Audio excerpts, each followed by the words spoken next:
Une chambre à sable, c'est un ouvrage de pré-traitement qui permet de capter, en l'occurrence le sable, qui provient des eaux usées qui sont collectées dans les réseaux d'assainissement et notamment de l'agglomération d'Orléans.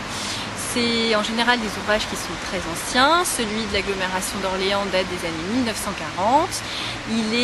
Il ressemble à un cône qui permet de capter le sable et est profond d'à peu près 17 mètres.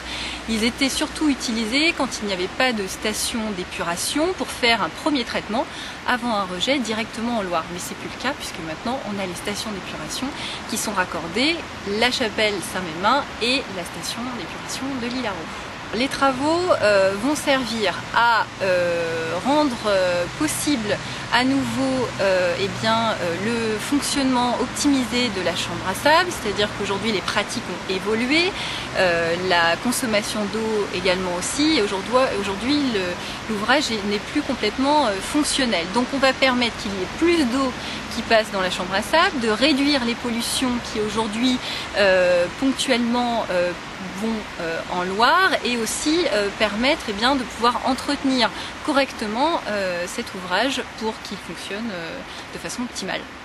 L'émissaire en Loire, c'est une partie de l'ouvrage de la chambre à sable qui servait à évacuer les eaux qui étaient pré-traitées dans la chambre à sable dans le lit de la Loire, et il a été fait, on le voit au centre de la Loire, afin de pouvoir utiliser les courants de la Loire pour évacuer les eaux usées. Aujourd'hui il n'est plus du tout utilisé depuis de très nombreuses années, donc le choix a été fait de supprimer toute la partie visible de cet ouvrage et donc de l'abandonner complètement, et donc il va complètement disparaître.